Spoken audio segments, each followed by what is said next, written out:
views and opinions expressed by callers, guests, and hosts do not necessarily reflect those of the Black Talk Radio Network and Black Talk Media Project. Black Talk Radio is new black media for the new millennium.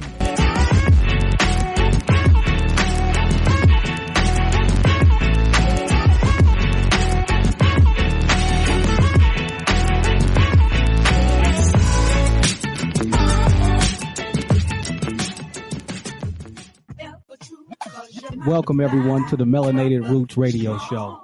I am your host, Brother Tommy, and I am sitting next to my co-host, Brother Rio. And today is July 10th, 2017, and we are bringing you a live show. How you doing over there, Brother Rio? Oh, man, I'm feeling good. It's been a beautiful day, and I would just like to extend greetings to everyone in the Black Talk Radio family. How's everybody doing out there? Hope you had a great day as well. We're coming to you from Atlanta, Georgia, and there's a participation show. So callers are always welcome with your opinions and questions. You can reach us at absolutely. And today we're going to bring it to you live and direct. I'm sorry. 866-510-9025. Go ahead, Brother Tommy. Okay, I apologize. I didn't hear you, brother. Today, we're going to talk about the origin of the Moors in the Nile Valley civilization and their global migrations. And, this is a really heavy topic, and plus it's a varied topic to where a lot of people have different ideas and concepts of the origin of the Moors or the origins of Black folks in general. And, we're going to get into the topic a little bit later, but we want to also make a disclaimer about the word Moor and in the way in which we're using it so that we can get on the same page so that a lot of people don't think that we're looking at or speaking about different things. Brother Rio, you want to give them a description of how we're going to be using the word Moor tonight? Well, basically, first of all, the topic is going to be an issue that we're going to deal with on multiple shows because there's no way we're going to be able to unpack everything that encompasses the term, as well as the definition, as well as how we should be thinking about it in 2 hours. But for the purposes of tonight, what we're going to try to get the listeners to understand is that Moors is a general term that has been applied to a group of people by a group of people who are on the outside looking in. Mm-hmm. So just like the show is named Melanated Roots, everything goes back to darkness. And we were the first people on the planet. As we started to encounter other populations, let's say, and that those populations began to rise in power, they began to have the power to define what they were encountering. And then through propaganda and various other tactics, they spread their propaganda until it was accepted globally. So a lot of terms that they use are applied to us, but that doesn't necessarily mean we refer to ourselves in that manner because we are a tribal people, so we go by many different names. But for the purposes of today, we just want the people to understand that Moors is a term pretty much defined or termed by a group of people who are in power presently. And what we intend to do is unpack that so that everybody's on the same page with the true meaning of Moor and understand that it can be used as a tool for us to get a foothold in order to get some of these oppressors off of our backs. You have anything to add to that? Yes, sir. What I want to do is a little bit to take it a step further, get into the etymology of the word Moor and give an understanding that we're looking at the Moor from the Latin word, from the 14th century, the Latin word Moorish, which goes back to, Mari, which goes back to the Greek word Mavri. So we're looking at the word passing from Greek into Latin, and it being a descriptive term that they are applying to the black folks, Comation folks, Nubian folks. We know we have many different titles. They gave that blanket term of Moor to all of these people, even though we know that there is a separate groups referred to as the Moor who went into the Iberian Peninsula. But, that's a different topic. But we're going to apply the word Moor in a general term. And every time we say the word Moor, we're just talking about black folk who originated in the Nile Valley. And as we continue with the show, I believe it'll become clear to the listeners in Black Talk Radio of why we are choosing to use the word or the term Moor instead of other popular labels such as African American, Negro, colored, and in some cases even black. We'll unpack that at a later date. Absolutely. But before we get into the topic of the night, one thing that Brother Rio and I like to do is try to pull out some current information, some current topics that are in the news and the media that we feel are impactful to our nation and our people, and things that we think we need to be discussing and topics that need to be dealt with so that we have a very good overstanding, I should say, of what's going on in general. So if you don't know, I was going to move into this first article that I thought was pertinent and, go ahead and discuss it from different angles and see what kind of information we get on them. Or how you feeling about that? Go ahead and drop it, brother. I think they're ready for it. Okay. The name of the article is called Inequality and Opportunity in America. What happened when Walmart left? So this is an article about Walmart leaving a small West Virginia community and the effects that has on the community. But we're going to also take it to a deeper level and speak to how this was planned, designed, and pushed forward. So I'm going to get into the article. And Brother Rio, at any given time, you feel like you have something to say or interject on something I'm saying, by all means, make sure you do that. All right. As well as we're extending the invitation to our viewing audience as well. If you have something that you have to add, you can reach us at 866-510-9025. So feel free to call in at any time. Absolutely. So, all right, here we go with the article. In West Virginia, the people of McDowell County can't get jobs and recently lost their biggest employer, the local Walmart store. They described the devastating loss of jobs, community, and access to fresh food. When Walmart left town, it didn't linger over the goodbyes. It slashed the prices on all its products, stripped the shelves bare, and vanished, leaving behind only the ghostly shadow of its famous brand name and gold star logo on the front wall of a deserted shell. The departure was so quick that telltale signs remain of the getaway, like smoldering ashes in the fireplace of an evacuated town. Notices still taped on the glass entranceway record with tombstone-like precision the exact moment that the supercenter was shuttered. Store closed at 7 p.m. Thursday, January 28th, 2016. 10 years. That's all the time it took for the store to rise up in a clearing of the lush forests of West Virginia's coal country, and then disappear again as though it had never been there.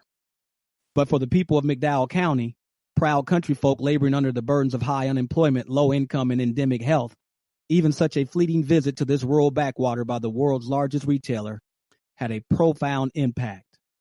But in the arrival and in the hasty leaving, Wanda Church was present for both of these bookends of the Walmart story, one of a few workers who helped to set up the store in October 2005, and then gutted 10 years later, 3 months and 2 days. She remembers the feeling of excitement and expectation as they stocked the supercenter for the very first time, turning it in just 20 days from an empty building into a teeming cathedral of retail capitalism. This is what she says in her words. It was amazing what we were able to do, stocking the shelves from nothing to full in such a short time, she said, taking as she waited for her car to be repaired at a gas station over the road from the disused store. As if to underscore her enduring attachment to the corporation, she was wearing one of her old Walmart T-shirts. She was there at the Supercenter, too, on the fateful day last year when she and her fellow Walmart workers walked out of the store for the last time. We are all crying. It was a sad day for a lot of people. It was a sad day for me.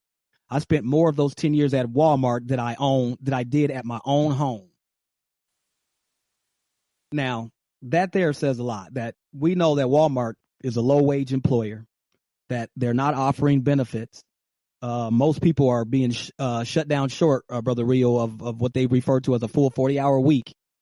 But yet this lady is sitting here telling you that she spent the most of her time at Walmart. So outside the home. Yes. So I think that speaks to the lack of opportunities outside of Walmart in her community. Well, what's striking me from just a small sample that you've already read. And real quickly, again, if you have any questions or you have any comments, the number is 866-510-9025, and you have to hit ***. Then we can see you in the queue, and then we can get you on the air so that you can contribute to the show. Brother Tommy, what I found fascinating was the loyalty that the article was speaking of how, she was so dedicated to working and contributing her time and her energy to Walmart. That was just strikingly and just powerfully represented through that article. So I think that'll become clear as we continue to read where we're putting our energy, and as well as the fruits that it's giving us. Absolutely. Okay, let me read just a little more, and I think we're going to really be able to hit it home. Much has been written about what happens when the corporate giant opens up in an area, with numerous studies recording how it sucks the energy out of locality, overpowering the competition through sheer scale and forcing the closure of mom and pop stores for up to 20 miles around. A more pressing and much less well understood question is, what are the consequences when Walmart screeches into reverse, when it ups and quits, leaving behind a trail of lost jobs and broken promises? Right there, that said a lot, Brother Real, because I know the other day you and I was discussing, and I'm pretty sure a lot of people, if they go back to their childhood, they can look around their neighborhood and their community and they can see the mom and pop stores that were so prevalent when we were children, when we were growing up. And then, you're looking at a force that comes in to your neighborhood and to your community and forces all these mom and pop stores to go out of business because they can no longer compete for the price of the items that you are bringing into the community. And so this concept here is causing a myriad of problems for our community. One, our entrepreneurs are getting shut out. Two, the children and the people in the community don't get to see an example of entrepreneurs because they all been pushed out of business. And it shows you how Walmart coming into your community just basically takes the community hostage and puts it in a situation where it can't continue to act normally when it comes to economic commerce, because you have this, in my opinion, design plan of a store which comes in and basically shuts down the whole community. What you feel, brother? I'm in agreement with you, brother. But I have a slightly different spin on the whole situation, and that might be best given after you finish the article, or if you want to continue to read a little more, or did you want me to go ahead and interject now? Yeah, I'll bring a little bit more. The subject is gathering increasing urgency as the mega corporation rethinks its business strategy. Rural areas like McDowell County, where Walmart focused its expansion plans in the 1990s, are experiencing accelerating depopulation that is putting a strain on the firm's boundless ambitions. Hit hard by the long-term decline in coal mining that is the mainstay of the area, McDowell County has seen a devastating and sustained erosion of its people, from almost 100,000 in 1950 when coal was king to about 18,000 today. That depleted population is today scattered widely across small towns and in mountain hollows, accentuating the sense of sparseness and emptiness. The Walmart Supercenter is located about 5 miles from the county seat, which still boasts imposing brick buildings as memory of a better time. But the glow of coal's legacy has cooled as the boarding up of many of the town's shops and restaurants are gone. When you combine the country's economic malaise, Walmart's increasingly ferocious battle against Amazon for dominance over online retailing, you can see why outside physical presence could seem surplus to requirements. There has been a wave of closings across the U.S., most acutely in small towns and rural communities that have had heavy population loss, said Michael Hicks, an economic professor at Ball State University, who was an authority on Walmart's local impact. On January 15, 2006, those winds of change swept across the country with a fury. Walmart announced that it was closing 269 stores worldwide, 154 of them in the U.S. Of those, 14 were supercenters, the gargantuan big boxes that have become the familiar face of the company since they first opened in Missouri in 1988. So I'm going to make a little statement on that right there. I think that's very telling because you're looking at Walmart. They're telling you right there that they closed 269 stores worldwide, 154 of them in the United States. So if you look at the impact, Brother Rio, of this particular article and in the way it affected one particular town in West Virginia, you can pretty much see that this same response, this same enigma is coming to communities all over this country.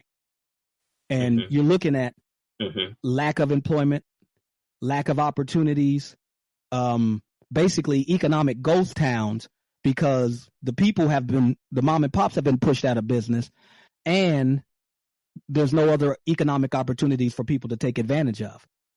Tell me what you think. Well, Brother Tommy, I would have to agree with you, but I'm feeling that this is an opportunity for the people in those communities to retake control, reestablish those mom and pop shops with an understanding that this is now in their history, so they know not to let this happen again. They can break the cycle. The entrepreneurs are going to be the youngsters or the youth coming up within the community, servicing the needs of the community.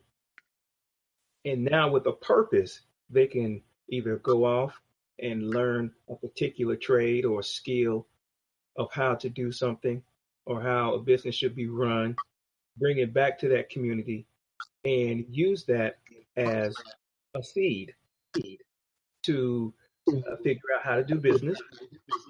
And as you said, this is going to be happening in multiple cities and communities across the country and be able to springboard and build a nationwide or a global business.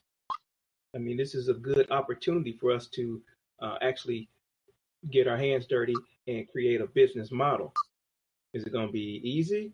Definitely not.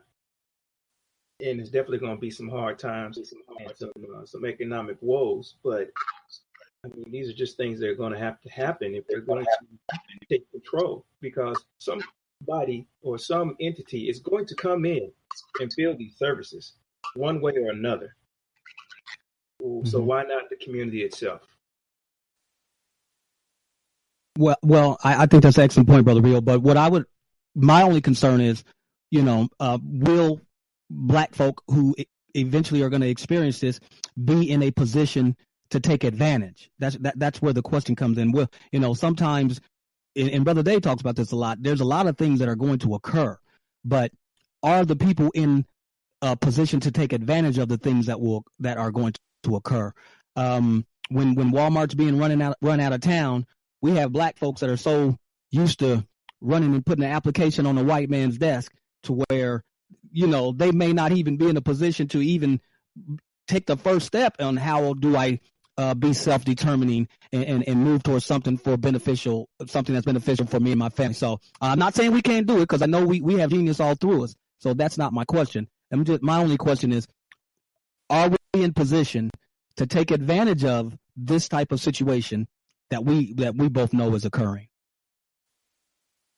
I'll respond to that as necessity or not. Necessity is other. And I believe informative shows such as Brother Davis, as well as our show titled. The purpose of it is to educate people to understand that there are different ways of thinking about things, and if we embrace those different ways of thinking, then we can come up with creative solutions. We've done that throughout our history, and our ancestors instilled in us through genetic code, through ancient teachings that come through the genetic code, break through the barriers of the propaganda and all the socialization that the oppressors have tried to place upon us. More and more people are waking up every day, and we need to have courage as well as understand who we are and return to our melanated roots. And the more we do that, the more we're going to be able to seize upon opportunities such as this and not look at them as disadvantages. What would you say to that, brother? I definitely agree. I definitely agree. I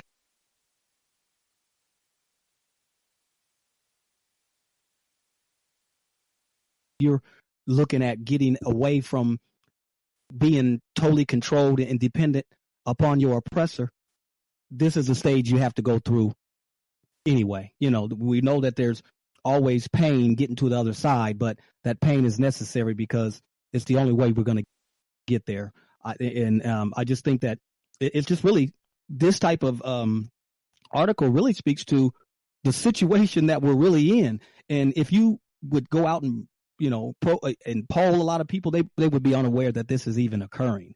You know what I'm saying? That the economic situation of the country is even to this dire of a point.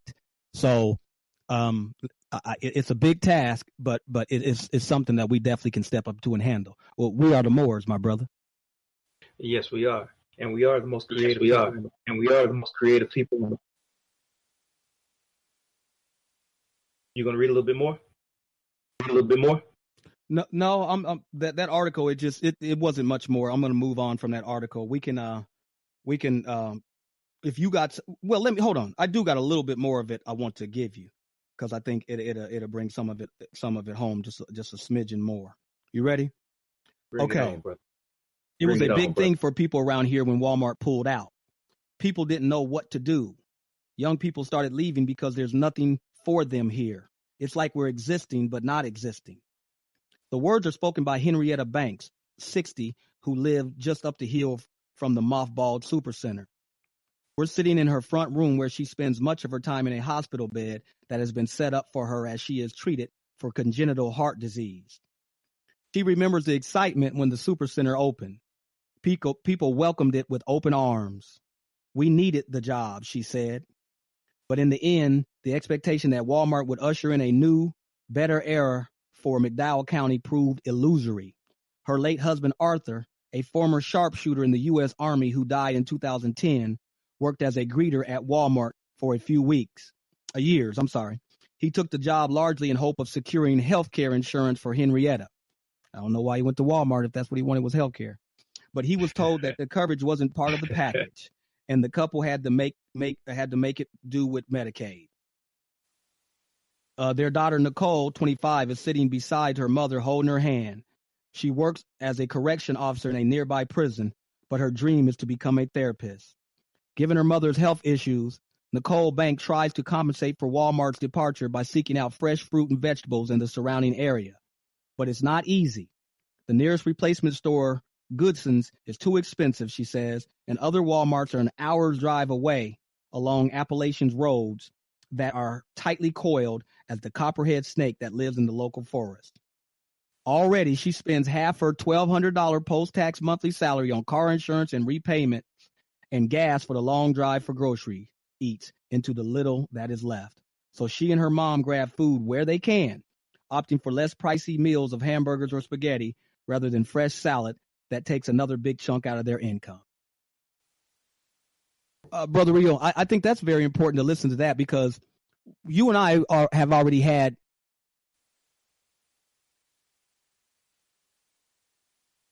Brother Rio, can you hear me? Yeah, I can hear you now, brother. You went out for a minute. Okay, I'm sorry, brother. That part of the article was very important because we've already been discussing how there's food deserts in black neighborhoods all across the country. And the access to organic foods, especially fruits and vegetables, is lacking big time in majority black neighborhoods and communities. And some of the fresh vegetables and fruits that they were getting was from Walmart. And so now you're looking at Walmart pulling out. Now, hold on, brother. These food deserts are even going to expand even a little bit more. It's not like they were healthy anyway. Go ahead. Right. That's what I was saying. Let's put a little disclaimer.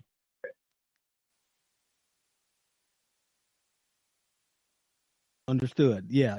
It wasn't heavy. It wasn't healthy in the first place. But I'm just saying, you see what is happening with them pulling out. It's causing people to not even have access to fresh food, healthy food, driving long distances to even get access to food. And then at that point, you run into these fast food restaurants, and you already know what the result of that's going to be. And this is that's the point. They ran out the mom and pop shops, so they were the only thing in town. So they undercut everybody else to get them out of business, and then the community is subject to whatever price they choose to charge. Odds are they are not going to continue to keep their prices extremely low. So you're kind of just subject to the whims of the corporation. And then when it's economical for them to go ahead and pull out, they leave another desert or a void that many people in our society, with the propaganda and the state of mind that we're in, just don't know how to be creative and think around that. I think what the listeners need to understand is that all this is by plan. So it's all a big plot, because now everyone is seeing that there is a problem, but they don't have any creative ideas or any way of thinking up solutions, which goes into my article, because everyone, they're looking for saviors. And this article was written on July 7th, 2017, and it's titled "The Democratic Party's Abandoned Fronts." And it begins: the solution of social problems consisted in the adjustment of conflicting interests. And the real business of politics then was simply the control of work and of the conditions under which work was performed. The liberals were altogether wrong in their insistence on individual liberty. In society, the parts must be subordinated to the whole. And that is a quote by St. Simon in 1802. Article goes on to say, work and workers. The fact that 6% of workers in the private sector are now unionized, 6% of workers in the private sector are now unionized, may mean that unions are no longer needed, that conditions in the new gig and share economies now make unions irrelevant. Independent contractors now have all the personal choices that unions denied them. Workers have succumbed to the liberating freedom of market forces. So what we have here is death of the unions and pretty much rise of independent contractors, which I believe you pointed out, workers who are being laid off by large corporations such as the Walmarts, are being laid off for economic reasons. Another tactic that they are using is cutting healthcare or hiring independent contractors so they don't have to provide healthcare at all, which again makes the job less fruitful for its employees. But these employees are still dependent upon the corporation for these jobs. You have anything to add to that, Brother Tommy? Absolutely. Absolutely. I feel that kind of goes along with the first article, to where you have one entity like a Walmart, pushing mom and pops out of the community and basically taking control of it economically, and then in mistreating their workers, in terms of the pay and also the benefits that go along with it. And then when you go to the article that you just referenced, the way workers aren't being protected like they were supposed to, or like they were back in the past in unions. Now they're kind of out there and they're utilizing independent contractors more nowadays, because they know that they have figured out a way to use an independent contractor just like the way they use an employee, but yet have less responsibility, taxes, cost of insurance, benefits, and things of those nature, but it can still use that contractor just like you can use an employee. Hold on, Brother Rio. We got a caller on deck, and we're going to go to a caller. We definitely want to hear what our caller has to say. Caller, we're coming to you from area code 404. Tell me what's your name and where you calling from. My name is Reginald Jordan. I'm calling from. Hey, how you doing, Brother Reggie? What's going on? Yes, sir. I just wanted to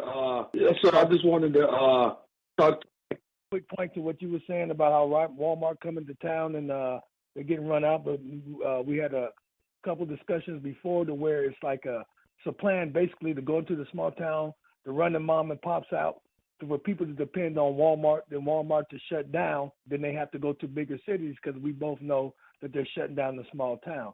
And to Mario's point, what he was saying about it's an opportunity for the people to grab something and get a thing of freedom. But what I'm thinking, what they have to realize is going to be a generation away, because now people are not having Walmart. That means more people are dependent on the system, meaning the welfare system, and more babies are being raised on that. So the entrepreneur spirit is not being taught in the home, for the simple fact is they want to keep you broke and not thinking on that level. So I'm going to get off the horn and let you guys answer that. Okay. Hold on, Brother Reggie. Hold on, Brother Reggie, before you go, because I got a question I would like to ask you. I'm going to pull you back up, and I want to ask you a question. Okay, go ahead. Okay, you back in, Brother Reggie? Go ahead. Yes, sir. So, yes, sir. I listened to what you said, and I definitely agree with everything you're saying, but my question to you, do you think this was a plan? So, do you believe that Walmart planned this? Do you believe Walmart is the government on the low? What do you think is going on with Walmart and how it came about? Well, actually, I guarantee you it was a plan, 110%, because you know how it is. They knew coming in that they would lower the prices to run the mom and pops out. Once the mom and pops were out of town, they know everybody was dependent on them. Now, everybody dependent on them. Now, we can cut out and go back to the super plan, the meaning to have mega cities and no small towns. That's why the small towns are dying in every city in America. So that's just the plan. Yes, I believe it was a plan. Absolutely, I agree as well. Brother Rio, you got any words you want to? Yes, I definitely agree that it's a plan. And as I continue to read the article, I believe we're going to see that the rabbit hole does go a little deeper. But I believe that it was very much planned, and we appreciate your contribution to the discussion, Brother Reggie. The article continues. Resistance is futile. You will be assimilated. However, what is there for everyone to see except a political party representing wage earners? Is that outsourcing robotics, AI, and cyberspace have already replaced unprofessionalized workers, and their work and have set up for extinction, or at the very least, a defensive restructuring of professional work and workers. The designers of a virtual digital replacement of all this are themselves scheduled for replacement by their own creations.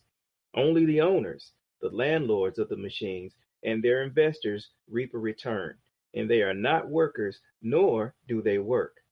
The cooperation between worker and mode of production, which is itself a productive force in Marx's view, is replaced solely with the power of ownership and capital. A certain mode of production or industrial stage is always combined with a certain code of cooperation or social stage, and this mode of cooperation is itself a productive force. And this is coming from German ideology, which back in 1845. So what I'm seeing is that this is a plan to decrease the workforce from the beginning. So whether the Walmart was going to be closing kind of is not really much of a factor, because they have a backup plan where they're going to implement robots and AI intelligence and machines that are going to be taking the place of the workers anyway. And we're already seeing it. You have certain checkout lines where all you have to do is scan your food, pay the machine, and you have one attendant for like 4 or 5 machines. So the jobs are already being taken. It's time to think more creatively. It's time to think more different area. What do you think about that, Brother Tommy? Yeah, I'm in full agreement with you. Remember, I was telling you how I was looking out my window one morning when the garbage can was coming by, and like I said, normally there's a guy driving and the guy on the back hanging out. This guy this morning pulled up, and a robotic arm went out and got the garbage can. So what you're saying in terms of artificial intelligence, robotics coming into play, you could pretty much already see it happening. If I was watching a documentary about the Amazon warehouse, and it is fully automated, robots rolling back and forth big time, and you very rarely ever even see anybody except 1 or 2 people here and there in the warehouse, but it's fully automated and it is being ran electronically. And so that's the issue. But also, Brother Ramon made a very good point too, and especially what you were saying in terms of that it was all by design.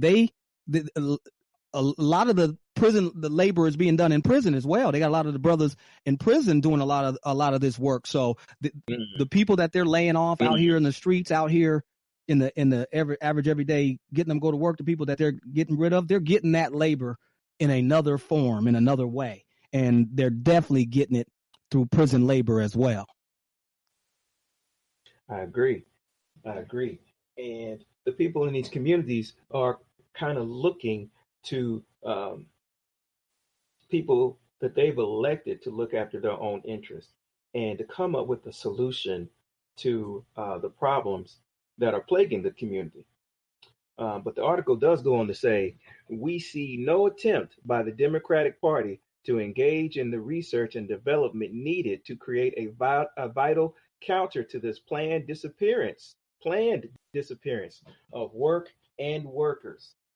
Larry Page, the co-founder of Google, envisions work being performed by smart machines and workers liberated into leisure. I have no idea what historical or philosophical context Page is evoking with the word leisure, but it does seem that the course of the evaluation of work and workers that Marx described has here, with the idea of liberating, come to its tragic and ludicrous end. The devaluation of the world of men is in direct proportion to the increasing value of the world of things. Labor produces not only commodities, it produces itself and the worker as a commodity, and this at the same rate at which it produces commodities in general. So if the head of one of the largest corporations in the country is envisioning smart machines, liberating workers into leisure, I think the writing is kind of on the wall, especially if they're expressing it openly in news articles. So, what do you think about workers being liberated into? I don't believe they're being liberated at all. That's what I. Okay, brother Real. I think it's time for us to move. I have one more point. Well, I believe that I believe this is also speaking to your point about the automation that's going on or taking place within these corporations, because Amazon themselves are working on deliveries by drones, so you can get it from warehouse to your door, and no human hands ever have to touch it. All these jobs are going to be disappearing, and if we don't get creative, these machines are going to take the middle wage jobs, working down into the low end jobs, or you're going to have an influx of immigrants or anybody who's just willing to work for anything, lowering your standard of living.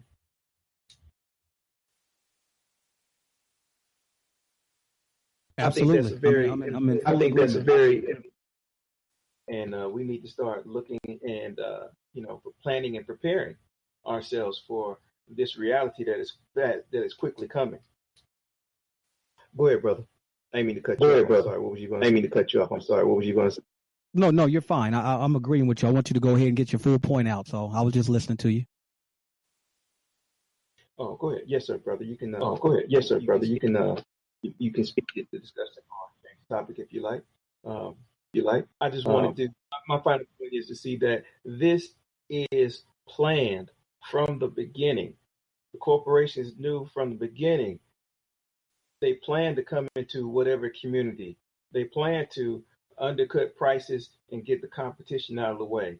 They plan to maximize their profits by screwing the worker whatever way that they can, whether it be bringing in independent contractors, in automating services so they don't have to have as many employees. And then again, with the independent contractors, they don't have to pay for insurance and certain taxes and things of that nature. And then to pull out of the community when it's most economically advantageous for them, not thinking about how it's going to leave the community, what it's going to do without those services they have provided after they ran everybody off. They planned it and they're doing it purposefully.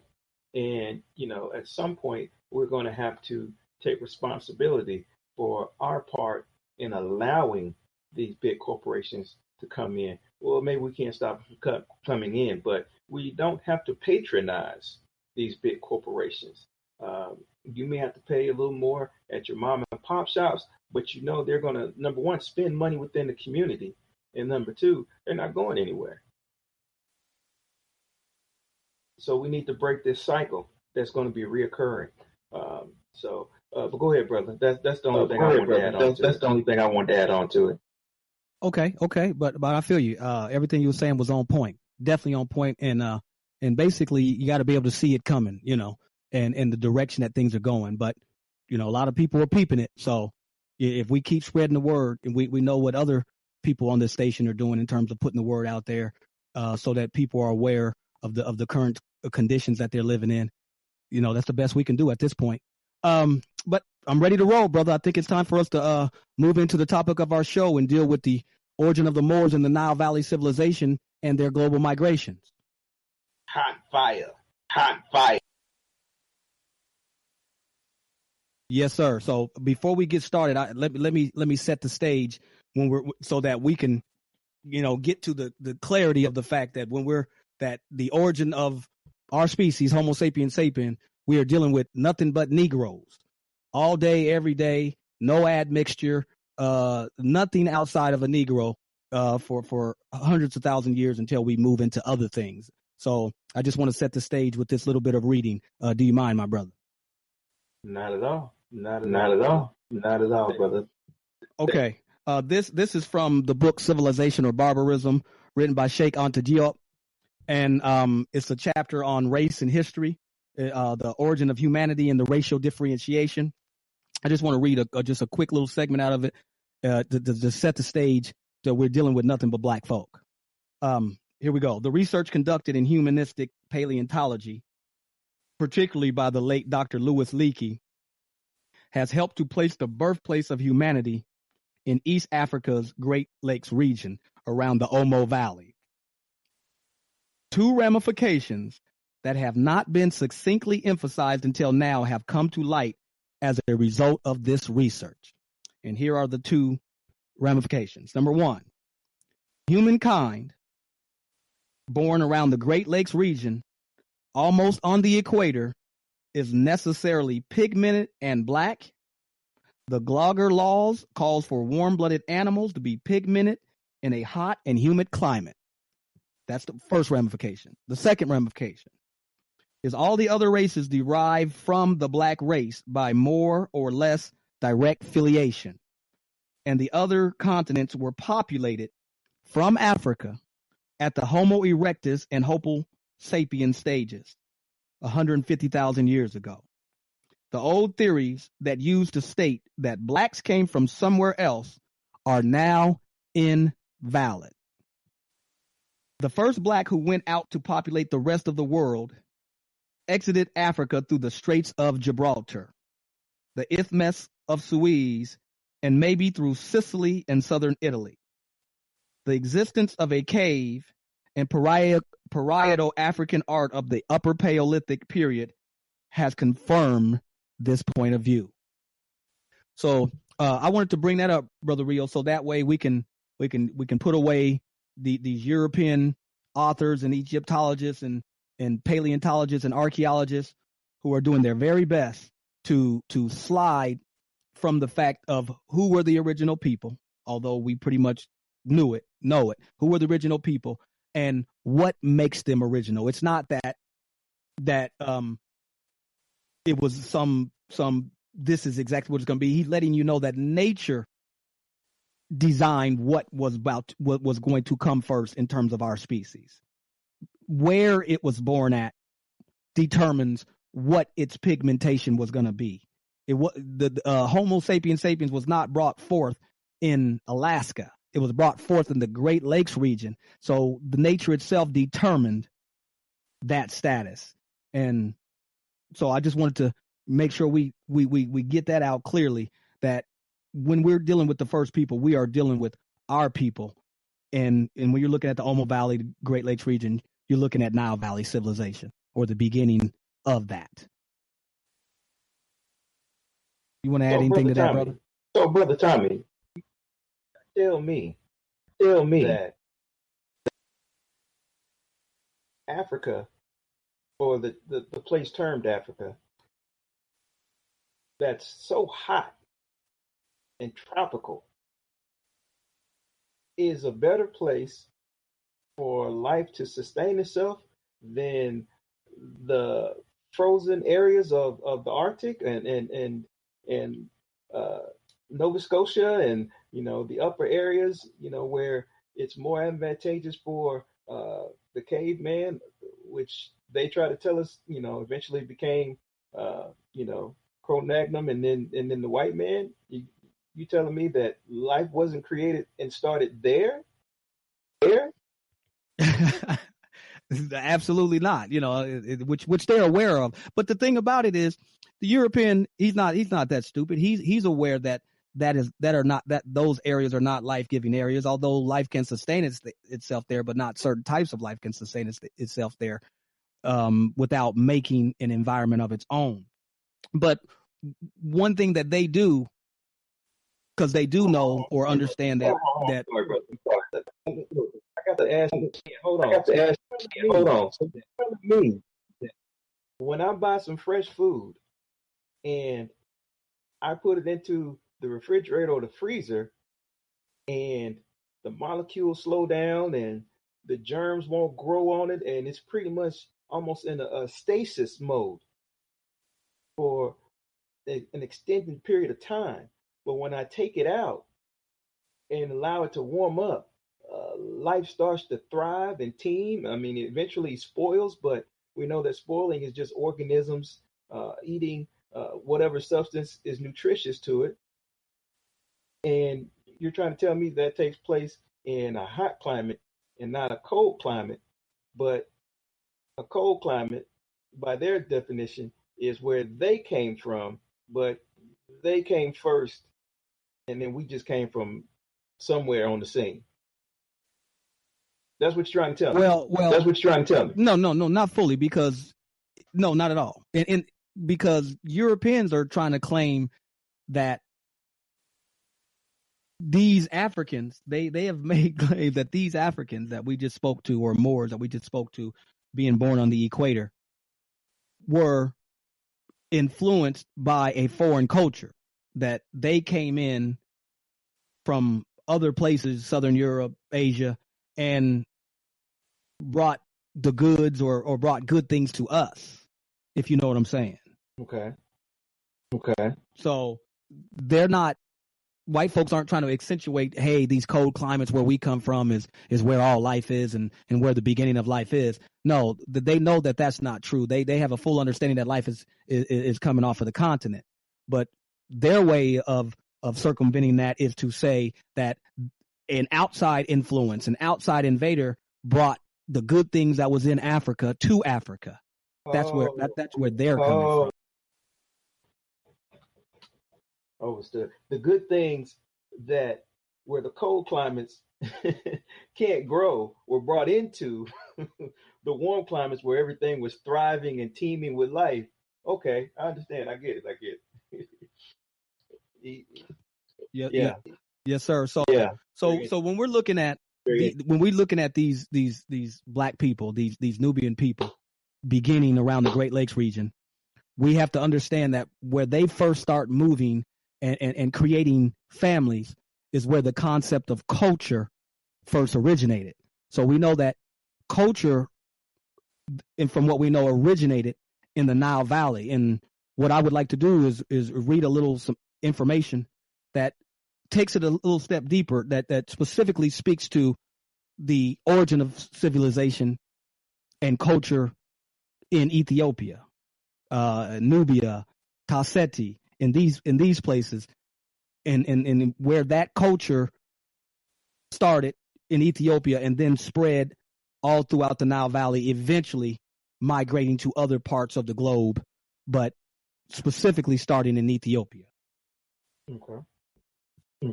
Okay. And this book is called The African Origin of Civilization, also by Sheikh Anta.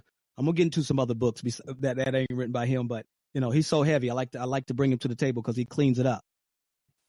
It says, throughout antiquity, the Meroitic Sudan was even believed to be the birthplace of humanity.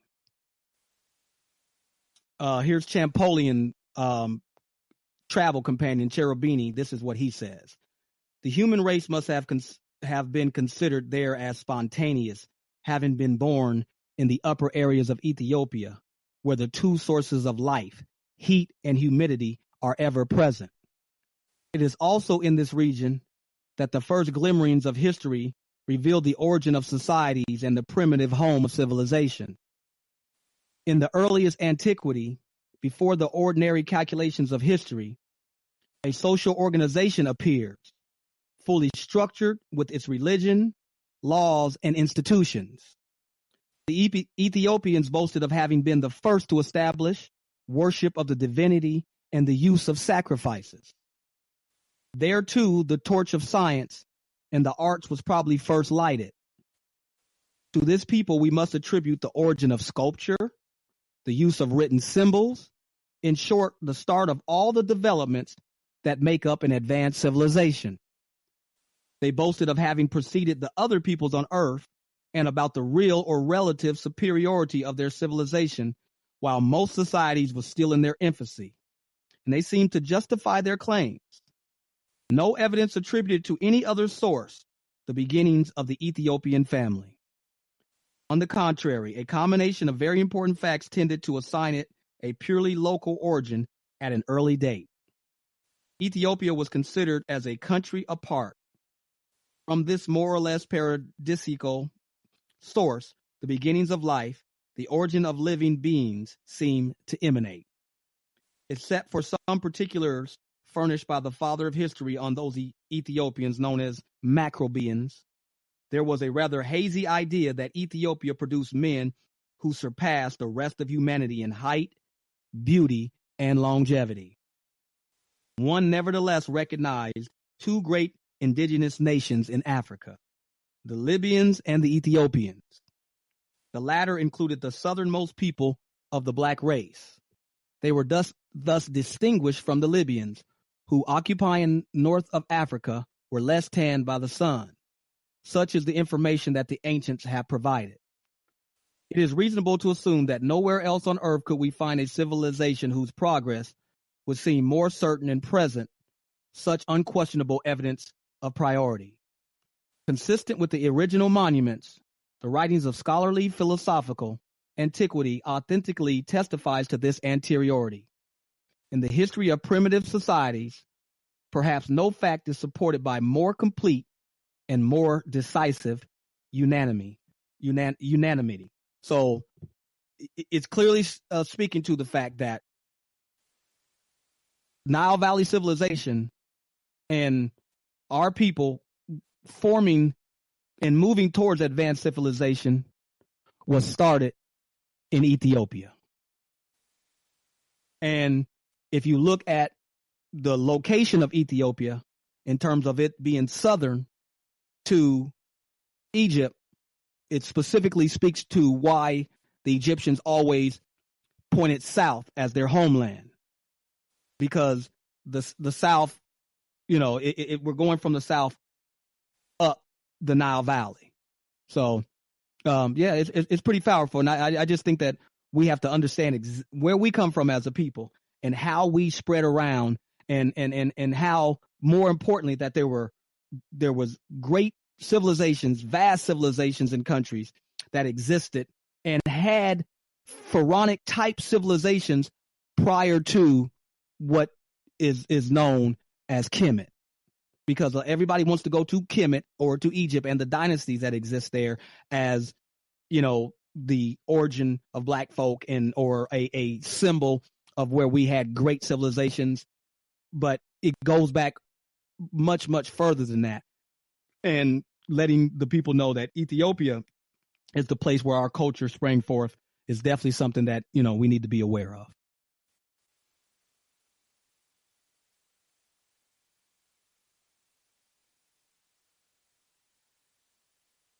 Hey, Brother Tommy, Brother Rio dropped off the board, so it's just you on the board right now. Can you hear me? Brother Tommy? Yeah, I hear you. Okay, you go ahead. Go ahead. I'm here with you. Okay. So I'm figure out. I can't speak. I am. After listeners, we're having some technical issues right now. We lost one of the hosts, Brother Rio, but we're going to do some troubleshooting after the program. We'll have this resolved. This is their first program, so y'all just bear with us. We're hearing the echo whenever another person is speaking, and Brother Tommy, the host, his mic is open. It reverbs off of that. I don't know what happened to Brother Tommy, but I know now that, the issue wasn't him. So interesting conversation thus far, Brother Tommy. Yes, sir. Thank you. Can you hear me, Brother Scotty? Yes. Can you hear me, Brother Scotty? Okay, I think I might have made a couple adjustments to my mic, but hopefully everybody can hear me pretty well. And like I said, what I was speaking to was the origin of African people in the Nile Valley and specifically how we need to look to the southern part of Egypt to the true origin of our people, and be able to understand that our essence is a lot bigger than Egypt, and that was just at one point and at one expression of our people and who and what we are. Brother Rio, you back with me? Brother Tommy, yes, I had to call in. I got kicked out of the room. Okay. Is you still hearing the echo, Scotty? Yeah, I'm in here. I'm hearing the echo on my phone. Yes. Yeah. So, Brother Tommy, it's your mic, and so after we go off air,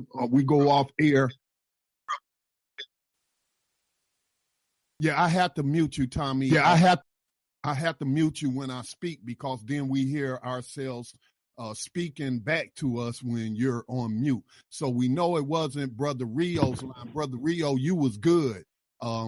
Because the reverb was coming after you were gone. So me and Brother Tommy will get this worked out after the program. We just can't speak at the when his mic is unmuted. So when he's talking, we can't speak because it'll just echo back.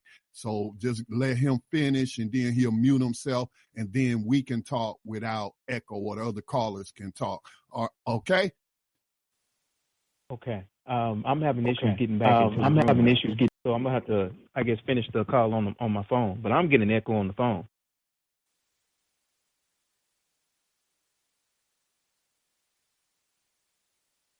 Okay. All right. Well, so what I'll do, Brother Rio, is I got some other stuff that I'd like to introduce to the audience. So I got some more information that I would like to read that speaks to the depth of our people in the Nile Valley and the origins of our people in Nubia, Tasseti, Ethiopia. So I'm gonna go ahead and kick this little information. This is from a book called Egypt, Child of Africa.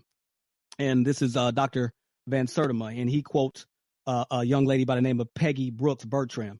And I'm going to speak more about the origins of our people in the Nile Valley. So right here it says, Peggy Brooks Bertram has done extensive research on the Black Kings of Kush and has come up with such an abundance of half-hidden data that she proposes an entirely new change for what we have come to accept all along as the 12th dynasty of Egypt. This name change is not suggested simply out of a scholar's fastidiousness. The new data reveals a long line of unknown Nubian kings, which leads us into a new understanding of what was happening for centuries south of Egypt. This name change, south of Egypt. The dynasty of Kush, which conquered Egypt in the 8th century BC, is not to be seen any longer as a mere interloper dynasty which came into its own because of the waning light and powers of the north. 5 dynasties based at Napata, running parallel and separate in the south, preceded this. The Nubians then, the princes of Kush, stood in the blaze of their own sun, not just in the borrowed light, the sunset flicker of another empire. We have been habituated into seeing them as lesser than their brothers in the north, as semi-barbarians standing in awe on the broken step of a grand but fallen house, the 25th rung of a disintegrating staircase. That is why they have been represented in so many museums under the most contemptuous classifications. All I saw as I in my college days walked through the museums of Britain looking at these figures were name tags screaming, "Period of decline." Enough of this, no more. From now on, this should be known by its correct name, the 6th Napatan dynasty of Kush. She's saying that the 25th dynasty of Egypt really should be the 6th Napatan dynasty of Kush. It stands in the golden hue of its own primal light. Nubia, after all, was there in the morning of times. Kenti is the Egyptian word not only for south, but for first. The Nubians, let it be repeated until it rings like bells tolling the death of a myth. The Nubians initiated the first pharaonic dynasty called Tasseti. And a lot of people don't know Tasseti is really the original name of Nubia. Most Egyptologists are still fearfully silent about the 1962 discovery. the Nubians are still being portrayed as the colonizers, the tribute bearers, the enslaved, the culture copiers.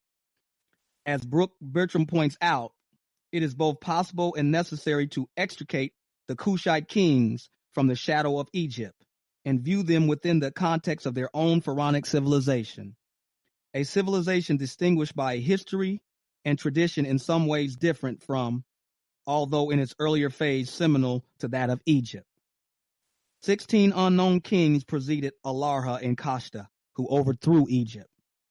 If you allow 30 years, roughly to a generation, and constituting a dynasty, she contend one arrives at a sixth Napatan dynasty. She presents us with a photo gallery of this family of pharaohs.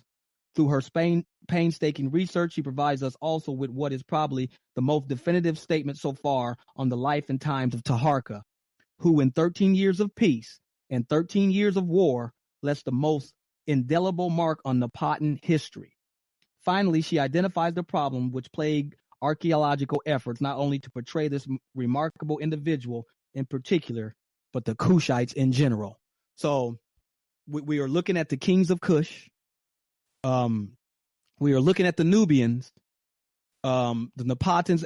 We're dealing with all the same people who had a culture of greatness that thrived, and a pharaonic type civilization that thrived for thousands of years, hundreds of years for sure, but thousands of years preceding Egypt. And those particular people who are from the south go up into Kemet multiple times and subdue it when it's in periods of intermediate periods or chaos and turmoil, and bring it back to the light of its youth.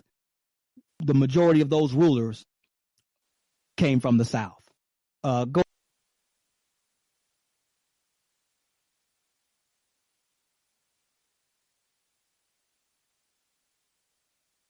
Brother Rio, are you there?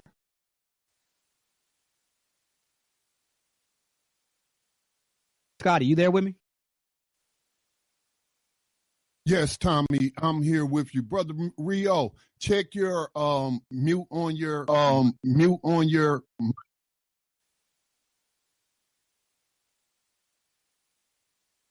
Hello? Can you hear me? Yes, we can hear you. Okay. Thank you, brother. That was it. Yeah, I forgot to unmute my mic. Yeah, that was some very heavy information that you were bringing, brother. And you know, I stand on the authority of our Black scholars in that matter. Shenkh Diop, as we know, was a genius, and he was very thorough in his research. So the information I believe that he laid down is pretty much infallible as to the origins of where we come. So we know that our life came from Africa, and the origins of life around the equator demands that it be melanated just because of the environment. Nature decided it.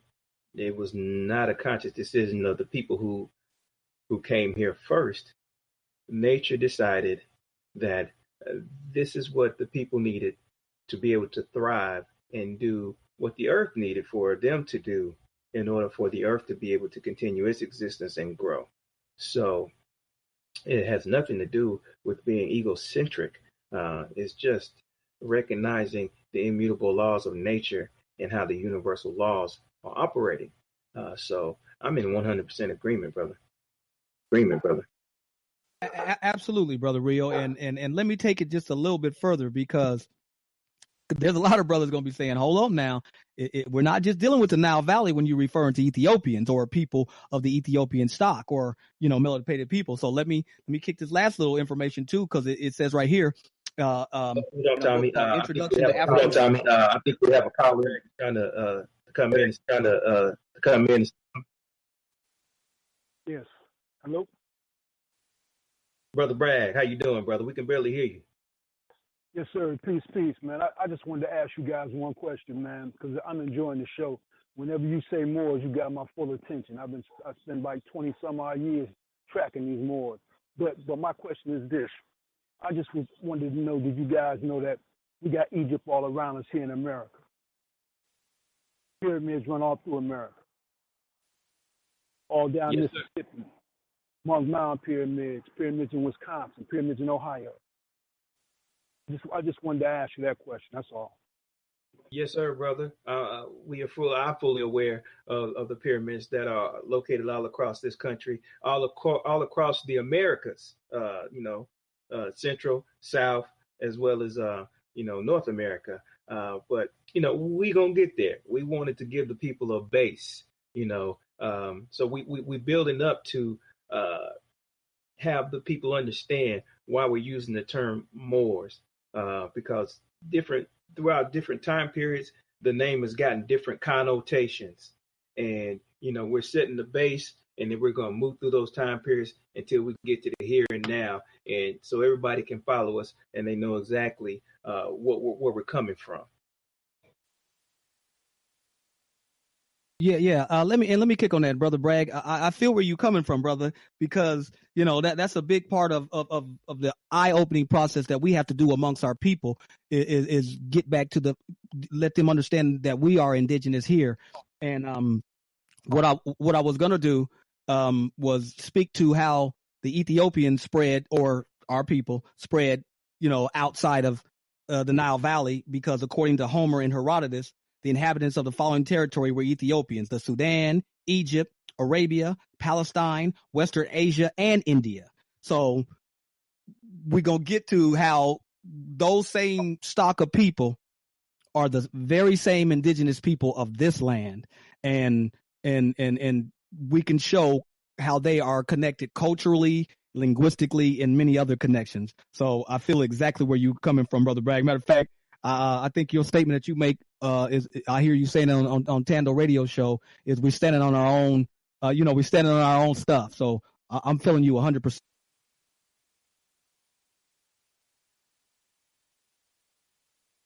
Yes, sir, Brother Bragg. You always got me shaking my head, nodding yes, sir, every time you make that statement on the Tando Show. So I'm in full agreement with Brother Tommy. We're just trying to let the people crawl a little bit before we, knock them upside the head with some of this, truth stick. So it's gonna get deep. It's gonna get heavy. But we appreciate the comments, and please, keep it coming. Keep it coming. Keep it coming. Keep it coming. Brother Bragg, are you still there? Can I ask you a question?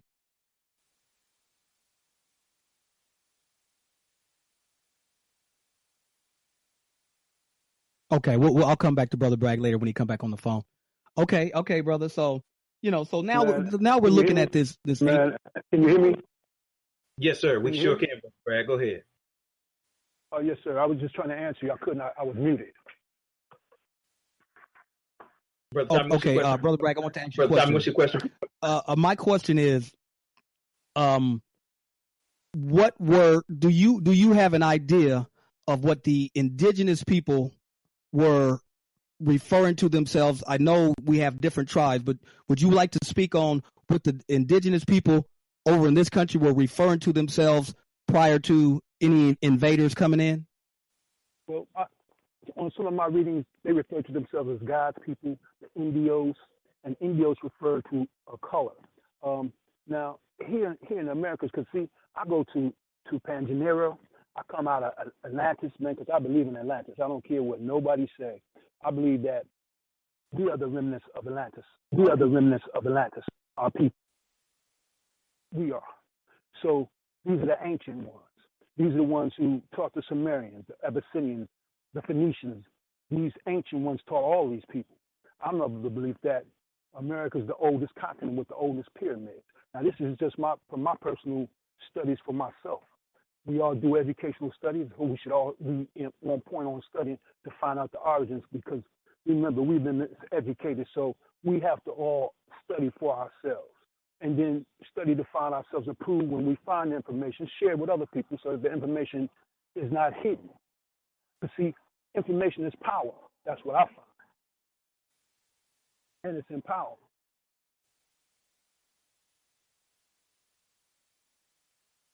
Hello. Absolutely. Hello. Yeah, I want to speak to what you were just saying because I was reading the book.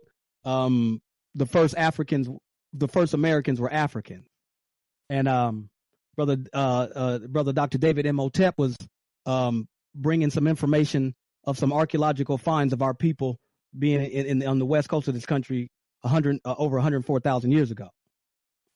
So, the California Indians. Yes, sir. So my question is, are you coming with the perspective that when the landmass was all one, our people rose up as autochthonous here and then spread and then the separation occurred? Well, I think when Atlantis went down, these are the remnants, the civilizations. These are the remnants from Atlantis in America. I'm saying that America is the oldest continent. I'm saying that the first pyramids were erected here in America. This is what my studies telling me. Now I could be wrong because I don't follow Europeans on my studies anymore because I went to school for 13 years and I didn't learn anything. So I undertook to educate myself. So my whole impetuous, I use everything at hand. I use black scholars, white scholars. I use the archives of Washington, D.C. because they got pictures of us, the indigenous people of this country, that'll blow your mind in the archives of Washington, D.C. that show who the people of America were. Look just like you and me, blow your mind. Some of the pictures are so nice, it's just mind-boggling. It's a site that I always use to see pictures of us. It's called www.realhistory.com. You can go in there and pull up indigenous people, and they'll show you any people on the globe that look like us. These some brothers that undertook this too. And the information and the pictures will blow your mind because they go in depth. These brothers are deep. And the other thing about the Moors, and the Stewart King, Moor, Jacobean King, King James, Jacobean, a covenant keeper. We go to the Byzantine Empire, black Byzantine kings and queens. This is the history that's whitewashed by Cromwell and his people. The Irish as slaves, the original Irish was us. I mean, it's just a whole bunch of stuff, man. All I do is study us. Yes, sir. Yes, sir. And not only that, brother, archaeological finds shows our migrations all throughout, into Europe, into the British Isles, into different aspects of Europe. It shows fine, and culturally, you can link a lot of things that these Europeans are doing in Europe, in Britain, in Ireland. We know that the blacks were in Ireland. That when you're dealing with the word Mick, you're dealing with a Moor. The Twa people. Yes, yeah, the Twa people. So there's evidence. Iberians. Look, when you're looking into Europe too, another thing that blew me away, because after they wipe you out, they take your name, so they assimilate your culture and they become you. It sounds crazy, but it's true. You're gonna find out the Iberians, they were melanated people, the Carthaginians, the Phoenicians, the Abyssinians. All of these people initially were melanated people until they got overran, and then we have nations of bastards who come and replace us and take our cultures and our names. The first Britons, ancient and modern Britons, we the first Britons, we the first Europeans. They come out those Caucasus Mountains from where I do a lot of studying. I still haven't really found out where they came from. I was reading some other stuff saying that these people came out of Peru, were created in an experiment. That's a whole nother topic though right there. I don't even like to get into that because that's almost like going into so you know what I'm talking about, okay. Created man, yes sir. Created man, yes sir. Yes sir. Yes sir. Give me a second, brother Mario. I think brother Scotty got a statement that he wants to make. Yeah, I'm just listening intently, and I'm gonna be honest with you, brothers. When I first heard about the Moors, and that's only been recently. Now, my best friend from high school, he's been a prison slave for about 20 years now, and he's a Moor. And so we're conversating through letters so I can learn more from him. But to be honest with you, I was skeptical about it whenever I come on social media and Moors attack me for using the term black, which I use it as a cultural term and identifier, which like even Stevie Biko use black as a unifying term. But instead of them teaching me, they were like scolding me instead of, you know what I'm saying? So it's all about your presentation. And I appreciate the way you are presenting this tonight. Now, something Brother Bragg just mentioned where he said he doesn't know where these Caucasians came from. This brother shared a video with me. I'm sorry I don't know the scholar's name who was giving a presentation. And, he was saying that those were Africans who got trapped on the other side of the mountains in Europe during the last ice age. And, I heard Dr. Welsing, Francis Cress Welsing, say that they come from us, saying it's albinism. But I don't believe that it's albinism because, I've seen albinos, and Caucasians don't look like albinos. And I'm talking about black albinos. They don't look like that. Mm-hmm. But the way this guy said it, he said that they spent so many years in the mountains in that cold and in them caves that they lost pigmentation. So it wasn't albinism, it was depigmentation. That's what he said. So I'm listening and learning from you.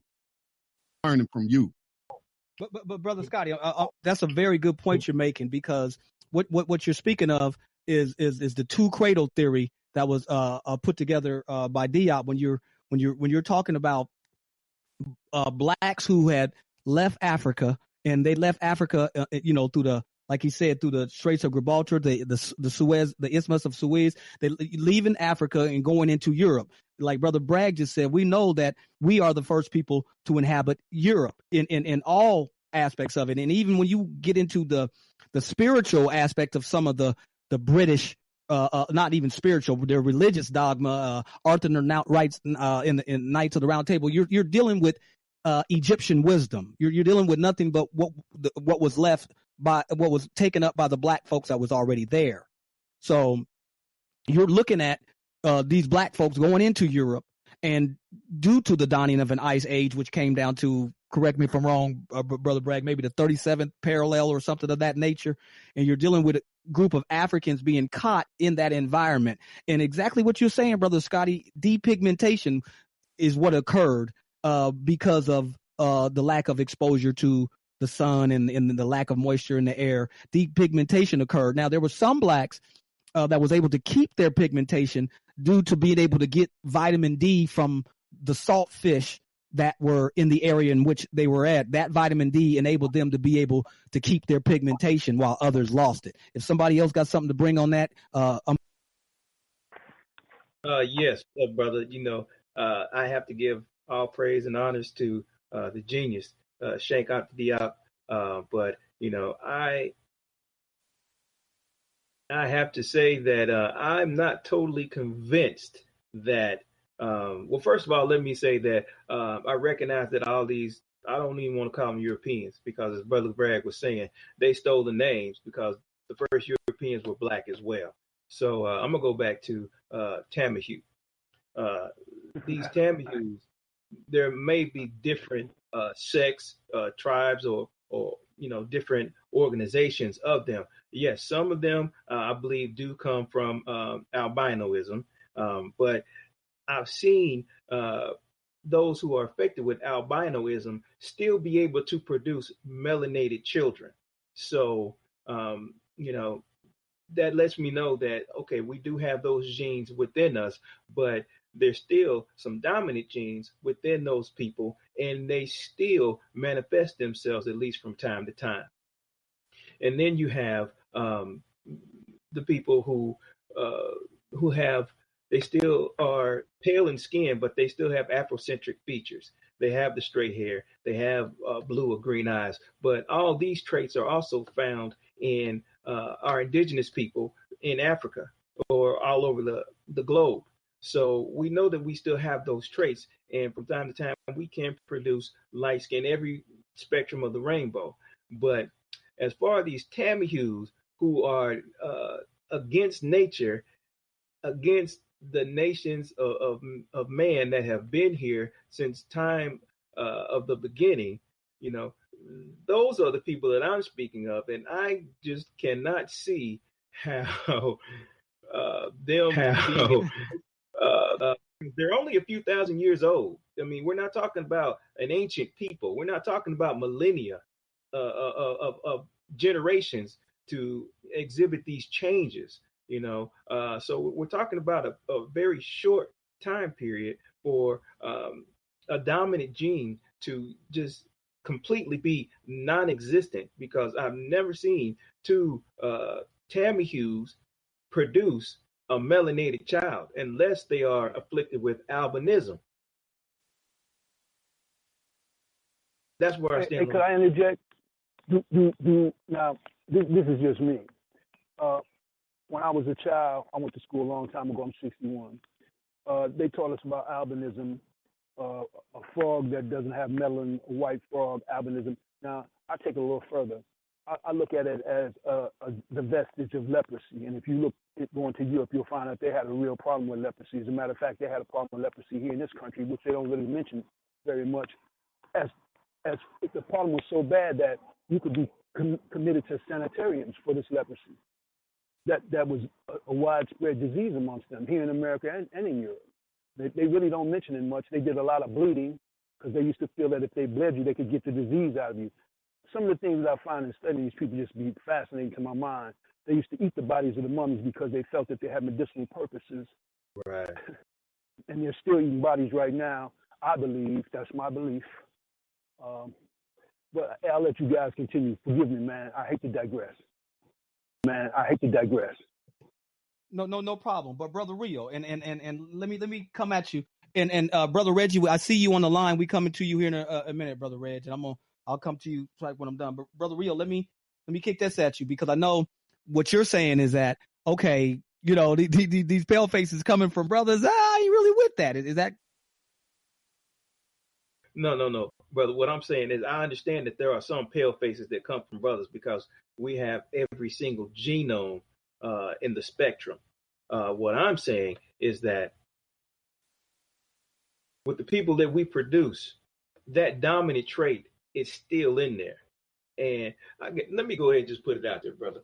What I'm saying is there is no way for a little melanated being to be on this planet or exist on this planet without some type of aid, whether it be, you want to call it Yakub and his not gene splicing, selective mating process, or I like to go with gene splicing. I've heard what Brother Bag is talking about down in South America, that is an engineered being. And that is what resonates with me, just because of the short time period of which these mutations take place. That's just, I'm not the authority on it, and I'm still, researching and discovering, new things all the time. But I just have not come to a definitive decision that, melanated people being cut off by an ice flow for, what to me seems too short of time to be mutated into just non-melanated beings or little melanated beings. Brother Rio, let me add something to that. What about mating with non-humans, Neanderthals? Because now, again, we had to take everything people tell us, these so-called scientists, we had to take it with a grain of salt. But they say that Asians and Caucasians carry about 3% of their genes are from Neanderthals. So let me ask you, what are your thoughts on, those Africans getting trapped in the Caucasoid Mountains and then perhaps mating with Neanderthals who did not have any melanin and were not, quote unquote, not quote unquote, but I mean, they weren't humans. They were human-like, but they weren't humans. So do you think that's a possibility how these demelanated people came about was with the mating with these Neanderthals? That's what some of these scientists say. I don't know. It's safe. Well, brother, I don't know. Brother Scotty, I'm going to let Tommy handle that Neanderthal question because he has a lot more information on that. I know he's done some research on that specifically. But what I am going to say is, because I'm going to stay in my lane, I'm really not too sure about the Neanderthal gene, but what I am sure is about this RH, the rhesus monkey, or the RH negative blood. Most of our people have a tendency to be O positive.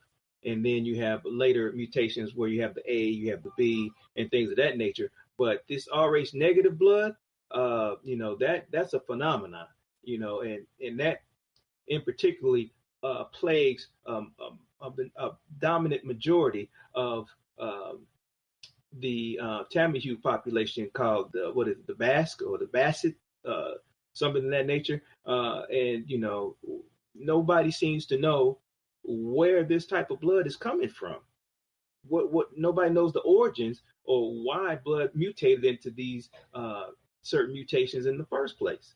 That's why I'm kind of the opinion that it had to be manipulated in some way or some manner for them to be here and exist, because you don't find it, to my knowledge, anywhere else in nature. Okay, Brother Rio, we got a caller on the line. I'm gonna go to a caller and see what they got to bring in. Area code 404-502. Oh, okay. Tom, before you do that, can you address Brother Scotty's question on the Neanderthal gene? Because I know you Neanderthal gene. Yeah, I'm gonna do that, but I want to get the caller in. This is the second time, and I just had him waiting. I don't want him to wait any longer, so I'll get to that in a minute, Brother Scotty. But Brother Malik, I'm about to. Hello. Yes, sir. Oh yeah, I'm just listening. Yeah, since he's talking about the genes and stuff, yeah, I would say that the Neanderthals, they are definitely they're not animals, but they had to come from African people, because if we were the first original people and just on the planet, some kind of way they would have to come from us. Do you agree with that? I don't, but I'm still. Well, where did they come from? Well, the information that I have is that Neanderthals were extinct 80,000 years prior to Homo sapiens. Okay. So the concept of Brother Tommy, extinct. So Brother Tommy, your mic is being muted and unmuted. We're not. Your mic is being muted and unmuted. We're not getting. Yeah, you're going in and out. Yeah, I couldn't quite catch it. Yeah. I heard the 80,000 part. I heard the 80,000 part. I heard the 80,000 part, but I didn't hear. Well, what? Okay, can I be heard? Yes, we can hear you. Yeah. Yes, we can hear you. All right. Yeah. Now, like Brother Bragg saying, like Brother Mario saying, and Brother Scotty, there's a lot of information out there about Neanderthals, and you have different perspectives on that, and people coming from different sides. But if I look at some of our scholars, Dr. Charles Finch, Sheikh Anta, John G. Jackson, and others who are dealing with the genetic aspect of it, are speaking to a Neanderthal not mating with Homo sapiens sapiens. So, and the possibility that this individual was extinct before Homo sapiens sapiens were on the earth. So I'm not like Brother Bragg said. I'm not saying I have it down pat 100%, but the evidence is leading to that there was no mixture between Homo sapiens sapiens, and that these Europeans that we're dealing with, which we definitely understand are the pure personification of what we know as evil. It's hard to say, this resulted from us. But genetically, that's exactly what the story tells. We can't change the story genetically. So, but go ahead, brother Malik, if you. So would you say, and also I wanted to ask a question about, I know the brother say he studies, he studied like different land masses, and he talked about Atlantis. I want to ask him about Atlantis and Samaria when I get finished with this question. But yeah, but I was just basically saying, because Homo sapien, would you say that they're animals, or would you say that are they? I mean, what would you classify them as far as under the classification of I guess human or modern man or ancient man? What would you classify them as? Or would they be animals or what? What exactly? What classification do you give them? The classification I would give them is a human, a hominid. You know, I look at it from the standpoint that they're human. That Homo erectus, or a hominid, or all Homo erectus are coming from a line of descent from a hominid. Now, me and Brother Rio, we go back and forth about this all the time, so I ain't even gonna go into it right now. But a hominid, you know, expanding and growing, and Neanderthal was amongst that. Hello, I didn't hear. Hello, I didn't hear. Hello. Yeah, did you hear me? No, brother. You hit your mute button. You hit your mute button again. Okay, what I was saying is that a Homo erectus, from my understanding, is coming from the hominid branch. That the hominid branch coming from a gibbon, chimpanzee, or what have you, and branching off to a Homo erectus type status, a hominid. And that hominid going from the early aspects of Homo erectus, you know, you have different phases, African robustus, Africanus genesis. You have different stages of Homo erectus prior to getting to Homo sapien, which is our species. And I'm of the opinion that Neanderthals are just a offshoot in that line of hominids. Okay. Now, me and Brother Tommy, we do go back and forth about this a lot. But I'm going to kind of bring it back and respond within the topic. You can't discuss our melanated roots without speaking about our physical development as well as our spiritual development, because the ancestors understood that the vessel is from the earth, but what embodies the vessel is divine. And what we've lately been engrossed in is determining where the physical vessel comes from, when the ancestors tried to teach us that the most important thing that we need to develop and what's really going to get us and keep us on the right path is our spiritual development.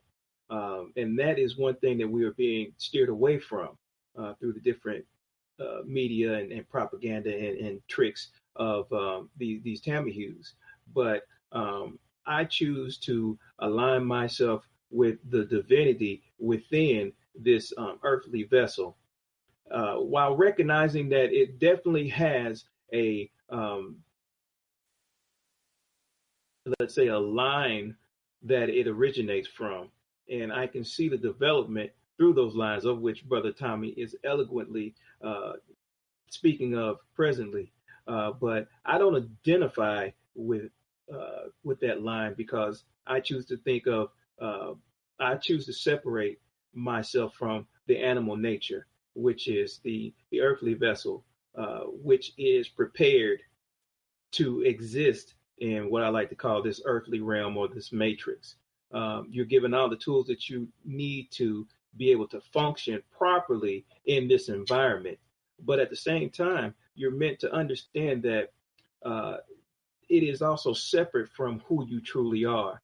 And one of our plights is to take control of that vessel and not have the vessel control us, but us control the vessel, understand our divinity, and raise our vibration so that we can be in tune with nature and Mother Earth, and through that connection, have a further connection through the sun, which nourishes everything, and also the Most High, or whatever you choose to call him, her, or that consciousness,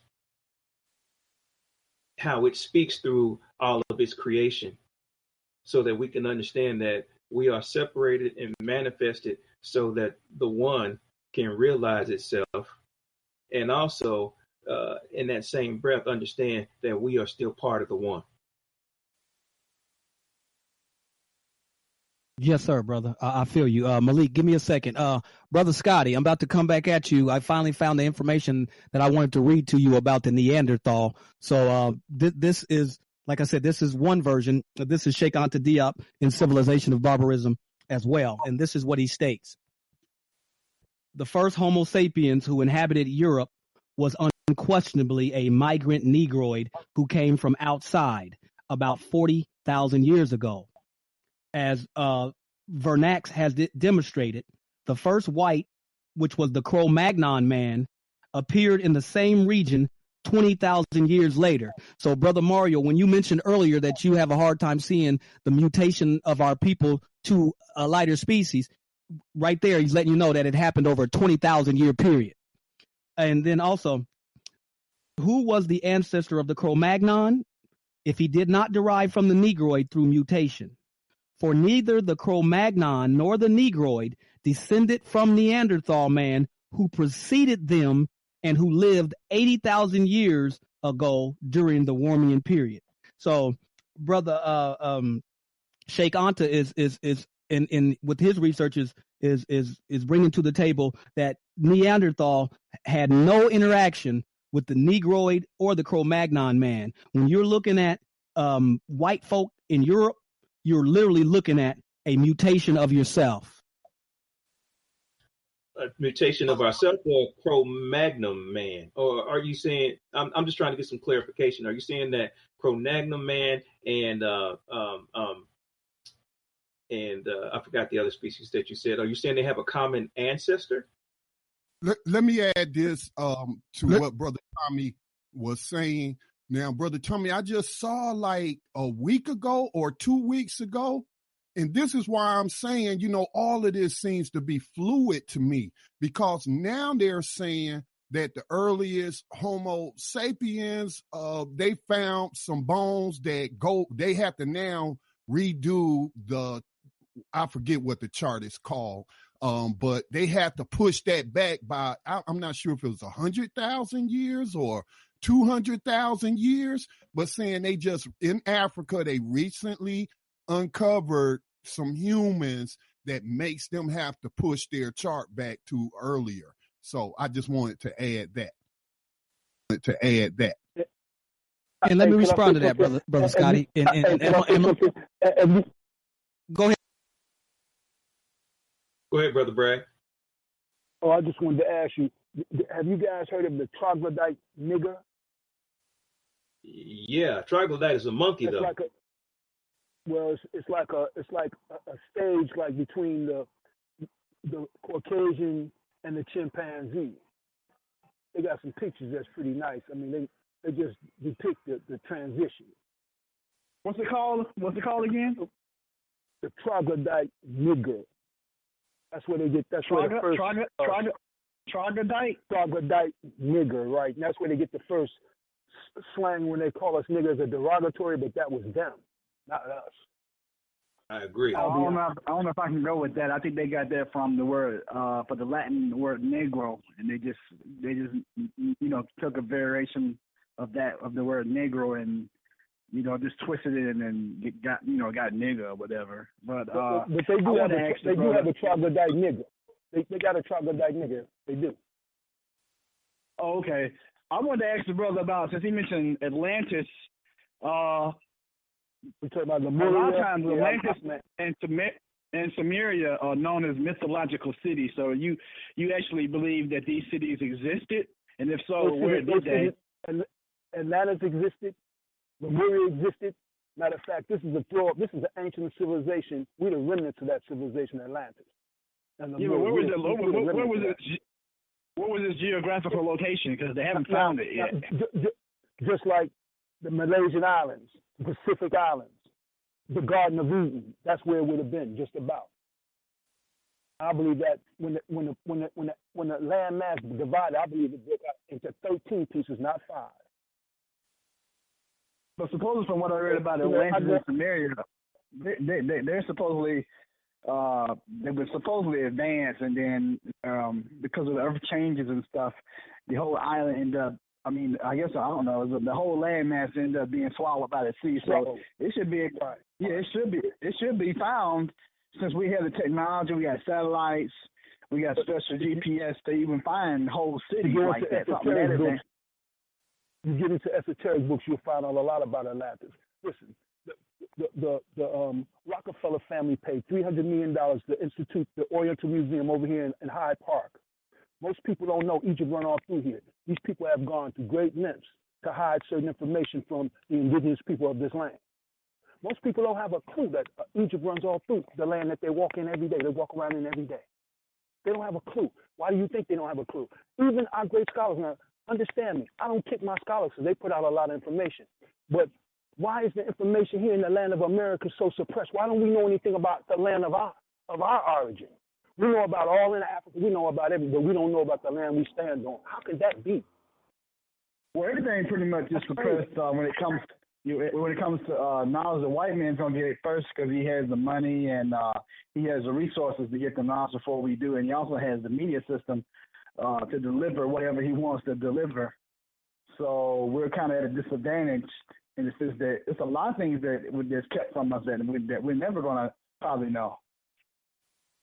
Oh, no. The ancestors make sure you know everything, bro. We travel through time and space. If you deal with the ancestors, you can know whatever. I believe that. I believe that words have power. So I believe it too, Brother Bragg. Words come out my mouth. And I said, I'm with you on that, Brother Bragg. I believe we can know everything. That the fact that certain things we'll never know. You hit your mute button again, bro. Your mic is muted, brother. There you go. Your mic is muted, brother. Okay, can you hear me now? What I was saying is I agree with Brother Bragg. I believe we can know. I believe the means and the information for us to know is there. I believe the consciousness that will lead us to the understanding is there. So I'm in a full agreement with you, Brother Bragg, that we can know and discover. And just to add on to that, we don't even have the book, the ancient Egyptian books. Hold on, brother. Let me state this first. One of the reasons we named the show Melanated Roots was because the ancestors did leave us everything that we needed to know. They wrote some of the information down. A lot of it is in our DNA. But if we would just go back to the ways that they would have us live, being observers of nature. Nature is the first teacher, and it is the greatest teacher. It will reveal all the mysteries that have been covered up and are illusionary to us at this particular time because we are literally out of our minds. We're into these European perspectives, and we need to come back to our melanated roots in order to decipher what the ancestors left for us, and also to build upon that. Sure. Would you like to add to that, Brother Tom? I agree with you. Would you like to add to that, Brother Tom? Yeah, I agree with you, Brother Rio. And also, I got a little bit of information I wanted to share with you because, and one of the reasons why I can go with the concept of Africans going into Europe and then getting stuck in the Ice Age and the mutation occurring is based upon the information I'm about to read to you right now. Our genes, our genetic code carries everything. You know, you have these Europeans that's trying to say blacks have a dophosalaphic head and these people have this type of head. No. All these other traits that you were saying are European existed in African people before they were Europeans. Yeah. Right. So I want to read this to show you how we vary so much genetically to where you can see the European traits already existed in us. So let me bring this at you. This is a brother by the name of Keith Crawford. and it's called The Racial Identity of Ancient Egyptian Populations Based on the Analysis of Physical Remains.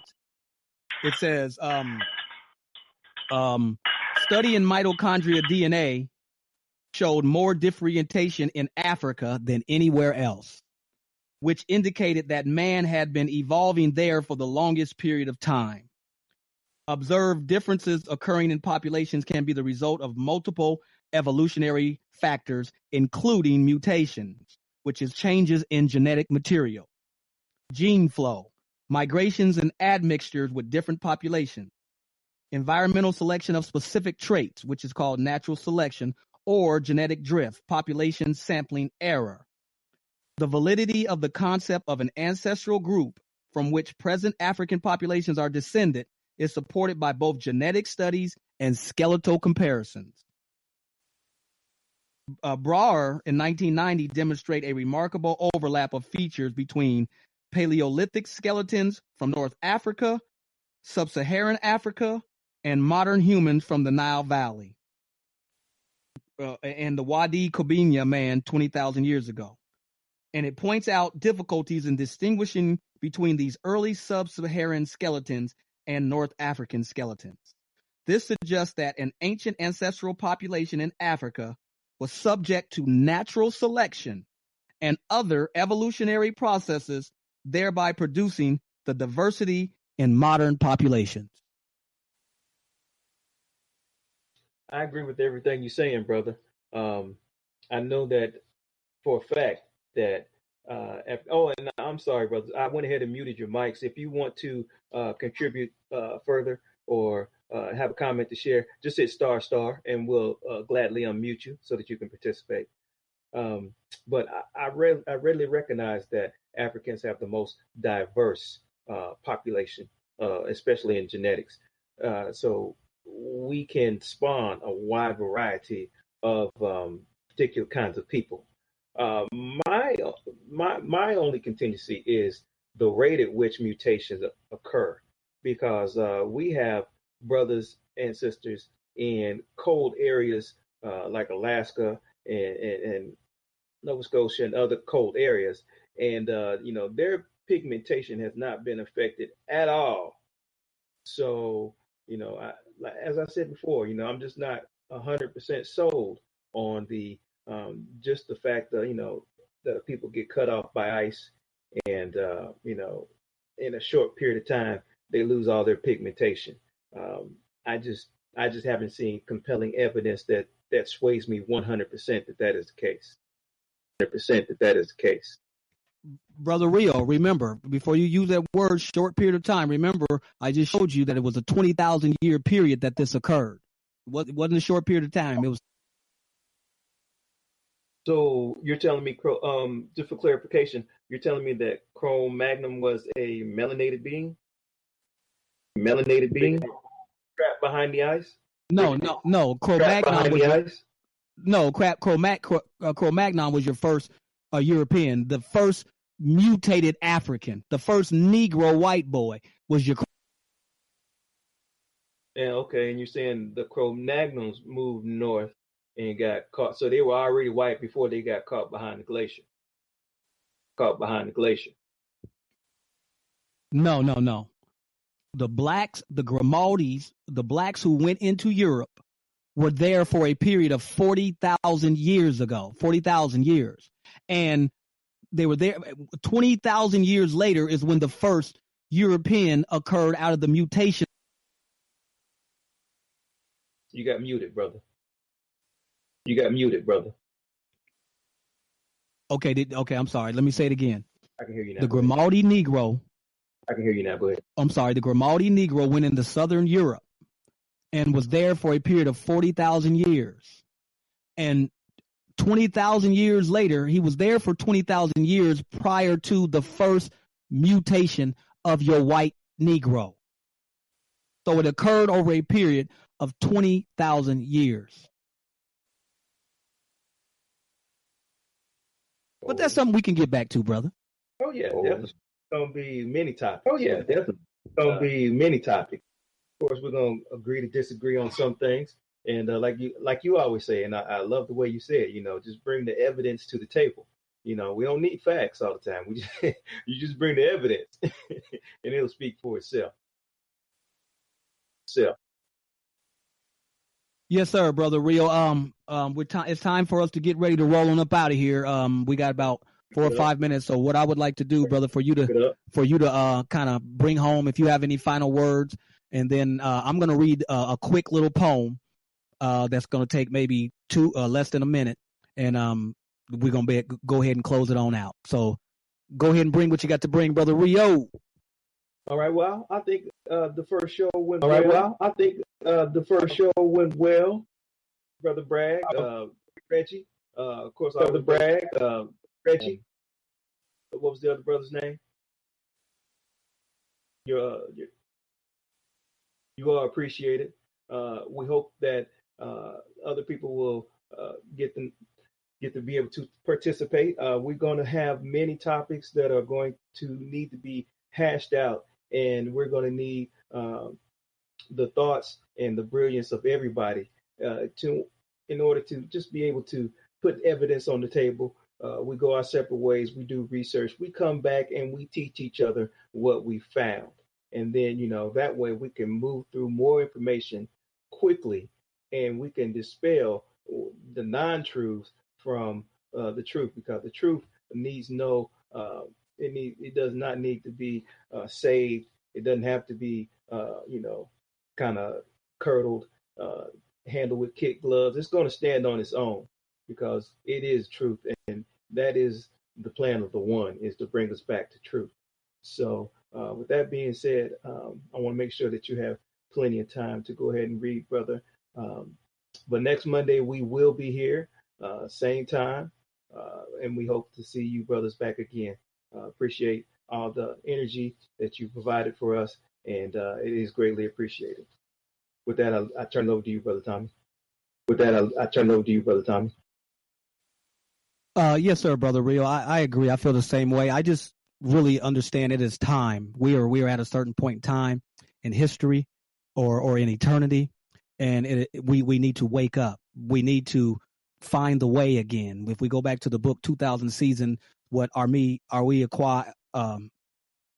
Anyway, I forgot. I can't even say his name. What he keeps saying in the book 2000 Seasons is we have lost the way, and we have to get back to the way, and that way is the reinstitution of Ma'at, and we have to reestablish that. So we have to wake up, and we have to bring ourselves back to our greatness, so we can reestablish what we already once had here.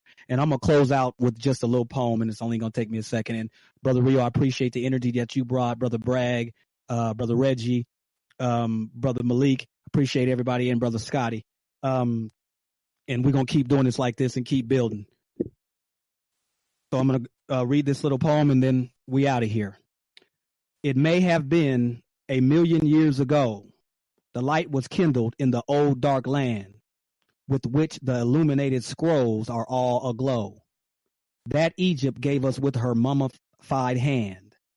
This was the secret of the subtle smile, inscrutable upon the Sphinx's face, now told from sea to sea, from isle to isle, the revelation of the old dark race.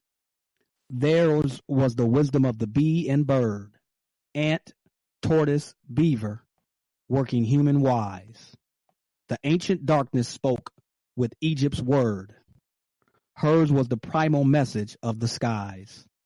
The heavens are telling nightly of her glory, and for all time, earth echoes her great story. All right, on that note, Brother Rio, we are out of here. Peace.